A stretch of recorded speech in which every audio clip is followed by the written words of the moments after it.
مجھے نہیں لگتا کہ سیکشوالٹی ایک برائی ہے، اور مجھے نہیں لگتا ہے کہ یہ زمانے کے لیے برا ہے. مجھے لگتا ہے دو مردوں کا پیار کرنا بالکل برا نہیں ہے. اور اللہ تعالیٰ نے جتنی قوموں پر عذاب نازل کیا اس میں سب سے شدید اور سنگین ترین عذاب جس قوم پر نازل کیا وہ قوم لوط تھی، وہ ہم جنس پرست تھی.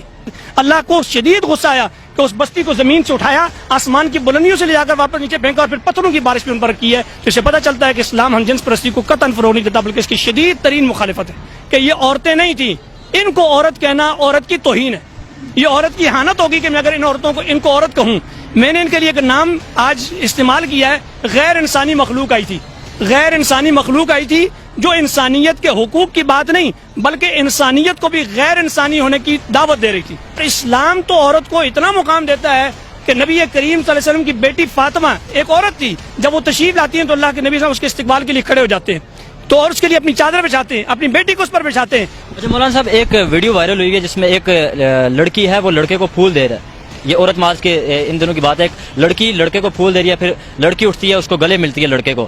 تو اس حوالے سے آپ کیا کہیں گے؟ اسلام نے اس کو فحاشی قرار دیا اور اللہ قرآن مجید میں فرماتے ہیں کہ ان الذین یحبون ان تشیع الفاحشۃ فی الذین آمنوا لهم عذاب علیم فی الدنیا والآخرہ. وہ لوگ جو اہل ایمان کے درمیان فحاشی اور بے حیائی کو پھیلانا پسند کرتے ہیں، ان کے لیے دنیا اور آخرت میں دردناک عذاب ہے. اور لہذا اسلام اس بات کی اجازت نہیں دیتا. اسلام کہتا ہے آپ کو کوئی پسند ہے آپ اسے نکاح کریں، نکاح کا پیغام بھیجیں، ان کا نکاح کریں. آج سب سے بڑی مصیبت یہ ہے کہ ہمارے معاشرے کے اندر نکاح کو مشکل سے مشکل ترین کر دیا گیا ہے اور نکاح کے مقابلے میں حرام ذرائع جو ہیں ان کو آسان سے آسان تر کر دیا گیا. اور حیا ایک ایسی چیز ہے کہ پاک نبی صلی اللہ علیہ وسلم فرماتے ہیں کہ اذا لم تستحی فاصنع ما شئت، کہ جب تمہارے اندر حیا ختم ہو جائے تو پھر جو چاہے کرو. حیا انسان کے درمیان اور جانور کے درمیان ایک فرق ہے. تو ہم یہ کہتے ہیں کہ حیا دار رہو تاکہ انسانیت میں رہو. جب حیا سے نکل کے بے حیا ہو جاؤ گے تو پھر تو تم میں انسانیت کیا، تم جانوروں سے بھی بدتر ہو جاؤ گے. وعلیکم السلام ورحمۃ اللہ وبرکاتہ. آج آپ یہاں پہ اسلام آباد پریس کلب کے باہر پہنچے ہیں. آج آپ نے احتجاج اپنا ریکارڈ کروایا ہے عورت مارچ کے حوالے سے، جو وہاں پہ کچھ نعرے بازی کی گئی تھی، جو گستاخانہ نعرے جو بلند کیے گئے تھے، اس حوالے سے کیا کہیں گے؟ مسئلہ یہ کہ 8 مارچ 2021 کو اسلام آباد کی سرزمین پر جو اسلام آباد ملک پاکستان اسلامی جمہوریہ پاکستان کا دارالخلافہ ہے، اس کے اندر اور ملک بھی وہ کہ جو لا الہ الا اللہ کی بنیاد پر بنا ہے، دو قومی نظریے کی بنیاد پر اس ملک کی تعمیر ہوئی ہے، اس ملک کو بنایا گیا ہے. آج اسی نظریے کو پامال کرنے کی کوشش کی گئی ہے اور اسلام آباد کی سرزمین پر 8 مارچ کو عورتوں کے حقوق کے نام پر دراصل وہ اہلیان پاکستان کی عورتوں کو ایک فاحشہ بنانے کے لیے آئی تھیں. اور ایسی عورتوں کو میں آج خطبہ جمعہ میں بھی یہ بات کہی اور ابھی میں نے ایک انٹرویو میں بھی یہ بات کہی کہ یہ عورتیں نہیں تھیں، ان کو عورت کہنا عورت کی توہین ہے. یہ عورت کی اہانت ہوگی کہ میں اگر ان عورتوں کو ان کو عورت کہوں. میں نے ان کے لیے ایک نام آج استعمال کیا ہے، غیر انسانی مخلوق آئی تھی. غیر انسانی مخلوق آئی تھی جو انسانیت کے حقوق کی بات نہیں بلکہ انسانیت کو بھی غیر انسانی ہونے کی دعوت دے رہی تھی. اس لیے کہ انسان کسی ضابطے اور کسی قانون کے تحت چلتا ہے، اور خصوصاً ایک مسلمان وہ تو بالکل پابند ہے اللہ اور اس کے رسول کی شریعت کا. اسلام نے جو حقوق عورت کو دیے ہیں وہ الحمدللہ رب العالمین دنیا کی کسی مذہب نے بھی وہ حقوق نہیں دیے. آئین پاکستان نے عورت کو جو حقوق دیے ہیں وہ دنیا کے کسی ملک اور علاقے نے بھی کبھی کسی عورت کو ایسے حقوق نہیں دیے.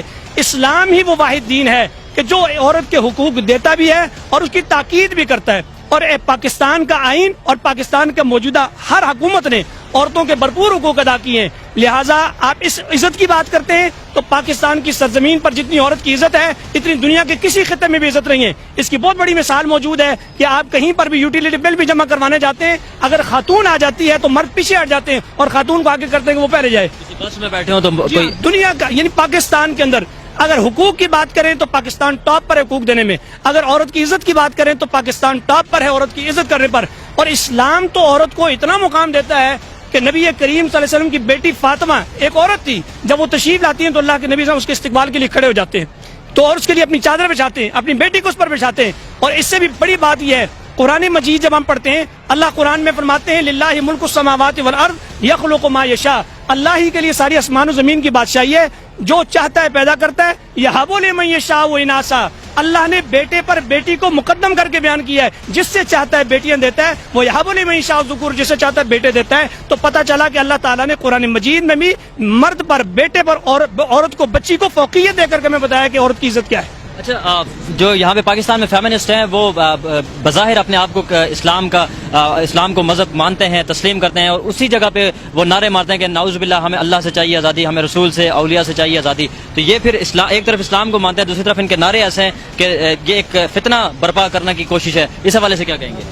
اگر گدھا جو ہے وہ شیر کی کھال پہن لے، اگر گدھا شیر کی کھال پہن لے تو شیر نہیں بن جاتا. اگر کوئی اسلام کا لبادہ اوڑھ کر، اسلام کا نام لے کر، اسلام کے نام پر آ کر کے حقوق کی بات کرتے ہوئے اگر وہ دیگر فحاشی اور عریانی اور اسلام کو مزید یعنی کہ بدنام کرنے کی کوشش کرتا ہے، پاکستان کو بدنام کرنے کی کوشش کرتا ہے، نہ ہم اس کو مسلمان سمجھتے ہیں، نہ ہم اس کو پاکستانی سمجھتے ہیں. اس لیے کہ اسلام کا وہی حقیقی مسلم ہے، اسلام کو ماننے والا ہے جو اسلام کی تمام تعلیمات کو مانتا ہے. جن کی زندگیوں میں ہمیں کہیں پر بھی اسلام کا رنگ نظر نہیں آتا تو خالی ان کے کہنے سے اسلام نہیں بن جاتا. عبداللہ بن ابی بھی اسلام کا نام لیتا تھا اور نبی کریم صلی اللہ علیہ وسلم کے پیچھے نمازیں بھی پڑھتا تھا، لیکن اسلام نے اس کو مسلمان نہیں کردانا. تو یہ وہ اصل میں یہ جتنے لوگ، جتنی بھی یہ آئے تھی، یہ مخلوق مسلمان نہیں تھی. یہ زیادہ تر وہی لوگ ہیں جو مغربی ایجنڈے کے لیے کام کرتے ہیں، باہر سے ان کو فنڈنگ ہوتی ہے. ہم تو حکومت وقت سے کہتے ہیں کہ ان کی فنڈنگ کا باقاعدہ محاسبہ کیا جائے، احتساب کیا جائے اور ان کو چیک کیا جائے کہ ان کو فنڈنگ کرتا کون ہے، اور جو کرتا ہے ان کی فنڈنگ کو روکا جائے. اور جب ان کو فنڈ نہیں ملے گا تو انشاءاللہ یہ سب کچھ معاملہ خود ہی ختم ہو جائے گا. اچھا مولانا صاحب، ہم جنس پرستی کی بات کی جاتی ہے، اس حوالے سے اسلام کیا کہتا ہے ہم جنس پرستی کے حوالے سے، جو ہومو سیکچولیٹی کا نعرہ یہ لے کے آ رہے ہیں؟ سب سے بڑی بات یہ ہے، قرآن مجید میں اللہ تعالیٰ نے قوم لوط کا ذکر کیا ہے اور اللہ تعالیٰ کہتے ہیں کہ انہوں نے ایسا کبھی جرم کیا تھا جو اس سے پہلے کبھی کسی قوم نے نہیں کیا. اور اللہ تعالیٰ نے جتنی قوموں پر عذاب نازل کیا اس میں سب سے شدید اور سنگین ترین عذاب جس قوم پر نازل کیا وہ قوم لوط تھی، وہ ہم جنس پرست تھی. اس سے بڑھ کر کے کیا ہو سکتا ہے کہ اللہ تعالیٰ اس بات کو قطعاً پسند، اللہ کو شدید غصہ آیا کہ اس بستی کو زمین سے اٹھایا، آسمان کی بلندیوں سے لے جا کر واپس نیچے پھینکا اور پھر پتھروں کی بارش بھی ان پر کی ہے. تو اسے پتہ چلتا ہے کہ اسلام ہم جنس پرستی کو قطعاً فروغ نہیں دیتا بلکہ اس کی شدید ترین مخالفت ہے. اچھا عورت جہاں پہ اپنے آزادی کی حقوق کی بات کرتی ہے، مجھے ایکوالٹی چاہیے کاروبار میں، حضرت خدیجہ رضی اللہ تعالیٰ نے کی، وہ کافی ساری ہر دفعہ وہ کوٹ کرتی ہیں کہ انہوں نے تجارت کی تھی. دوسری طرف ان کے اوپر فحاشی کا، اوریانی کا ایک ان کے اوپر ٹیگ لگا ہے کہ وہ ملک پاکستان میں فحاشی پھیلا رہے ہیں، اوریانی پھیلا رہے ہیں. اور اس حوالے سے اسلام جو ہے وہ عورت کے پردے کے حوالے سے کتنی وہ تاکید کرتا ہے، کہاں پہ نرمی ہے، اس حوالے سے تھوڑی گائیڈ کیجیے گا. اسلام عورت کو قطعاً نہیں کہتا کہ عورت جو ہے وہ کما نہیں سکتی، وہ اپنے گھر والوں کی کفالت نہیں کر سکتی اپنے شوہر کے ساتھ. بلکہ میں آپ کو بتاؤں کہ صحیح مسلم شریف کے اندر حدیث موجود ہے، نبی کریم صلی اللہ علیہ وسلم کے پاس دو عورتیں تشریف لائیں. ایک عبداللہ بن مسعود کی بیوی تھی رضی اللہ تعالیٰ عنہ، اور وہ جب تشریف لائیں تو انہوں نے سیدنا بلال سے کہا کہ اللہ کے نبی صلی اللہ علیہ وسلم سے ہمارے لیے مسئلہ پوچھ کر کے آئے کہ ہم اپنے شوہروں پر اپنے شوہروں کو صدقہ دے سکتی ہیں.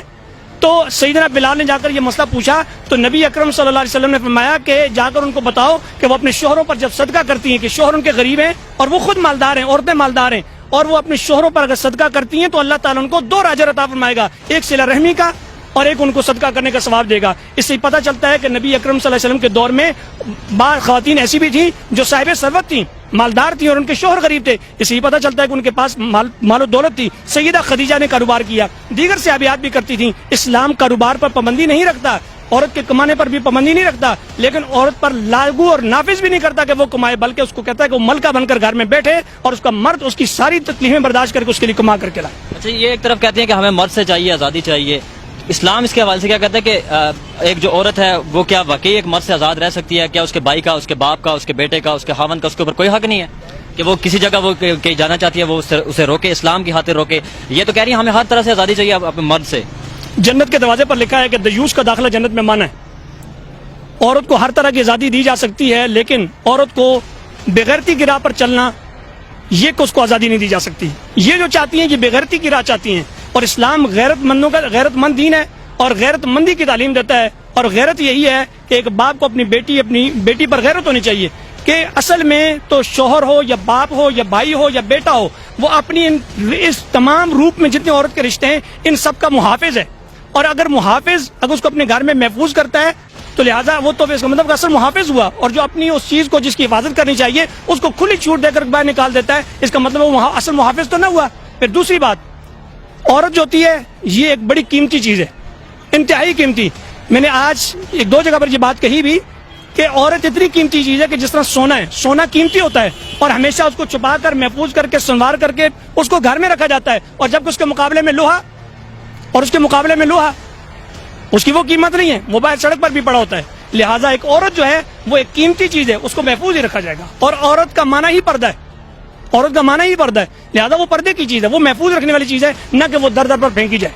اچھا مولانا صاحب، ایک ویڈیو وائرل ہوئی ہے جس میں ایک لڑکی ہے وہ لڑکے کو پھول دے رہا ہے، یہ عورت مارچ کے ان دنوں کی بات ہے، ایک لڑکی لڑکے کو پھول دے رہی ہے، پھر لڑکی اٹھتی ہے اس کو گلے ملتی ہے لڑکے کو، تو اس حوالے سے آپ کیا کہیں گے؟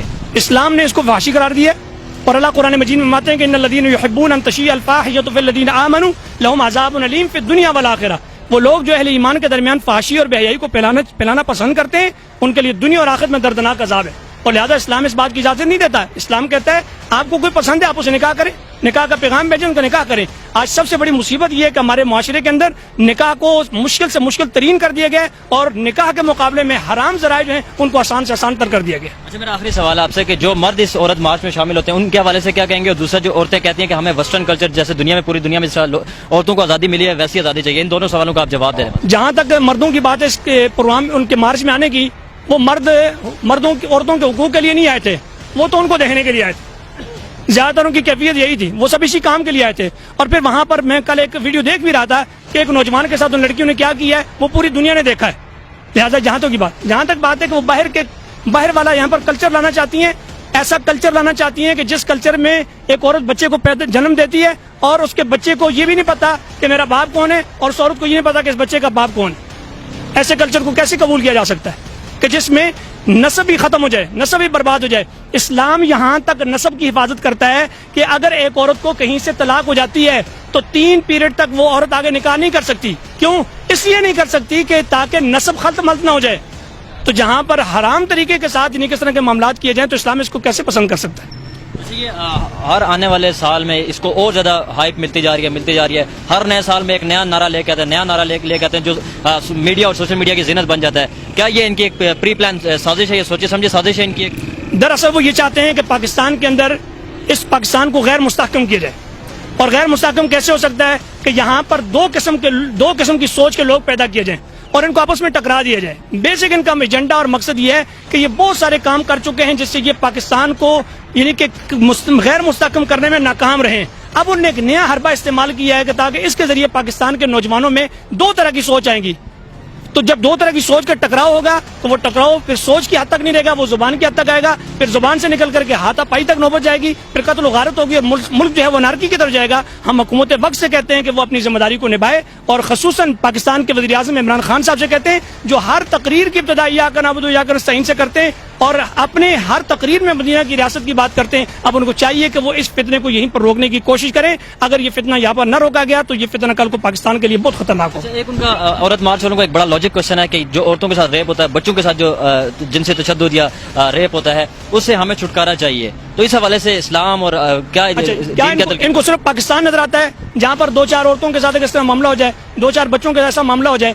دنیا کے جا کر امریکہ میں دیکھیں ایک منٹ کے اندر کتنی عورتوں کے ساتھ سینکڑوں خواتین کے ساتھ ریپ ہوتا ہے، ہزاروں خواتین کے ساتھ ریپ ہوتا ہے، ان کو وہاں پر نظر نہیں آتا۔ پاکستان میں ایک آدھ کیس ہوتا ہے، پاکستان کو بدنام کرنے کے لیے اس کو اٹھا کر کے پوری دنیا کا سوشل میڈیا کی زینت بناتے ہیں اور دنیا کو بتاتے ہیں کہ پاکستان کا چہرہ یہ۔ الحمدللہ پاکستان اس معاملے میں بہت پیچھے ہے، اور یہ جن معاشرے کا ایجنڈا لے کر جس کے ایجنڈے پہ کام کر رہی ہیں، جن کا کلچر لانا چاہتی ہیں، وہاں پر تو یہ چیز بہت بڑی بیماری ہے۔ پاکستان میں اگر کوئی اس قسم کا بچے کے ساتھ ریپ ہو یا بچی کے ساتھ ریپ ہو یا کسی خاتون کے ساتھ ہراساں کیا جائے تو الحمدللہ چوک چوراہے میں اگر کسی کو پتہ چل جائے اس بندے نے یہ کیا ہے، پورا شہر امنڈ آتا ہے اس کو مارنے کے لیے۔ یہ تو پاکستان کی سرزمین ہے، اور یہاں پر باقاعدہ اس کے لیے لوگوں کا مطالبہ ہوتا ہے کہ اس کو جنہیں سرعام پھانسی دی جائے۔ اور جبکہ امریکہ اور دیگر ممالک میں جا کر دیکھا جائے کہ وہاں پر تو جج بھی ان کو چھوٹ دے دیتا ہے کہ اگر یہ بندہ یہ کام نہ کرتا تو شاید اس کی موت واقع ہو جاتی، لہٰذا اس نے اس لیے کر دیا تو کوئی حرج نہیں۔ مولانا صاحب عورت مارچ والے آپ سے ہی بہت تنگ ہے، وہ اسی جگہ پہ جہاں آپ کھڑے اسی جگہ سے نعرہ لگا کہ ہمیں ملا سے چاہیے آزادی، یہ کیا ملا سے کیا آپ نے کیوں نہ تنگ کیا ہوگا؟ مسئلہ یہ ہے کہ ملا سے ان کو اسی تکلیف ہے کہ ملا ان کو غیرت کی راہ پر لانا چاہتا ہے، حیا کا کلچر متعارف کرانا چاہتا ہے، اور وہ بے حیائی کا کلچر بنانا چاہتی ہیں، تو یہ تو 2 الگ باتیں۔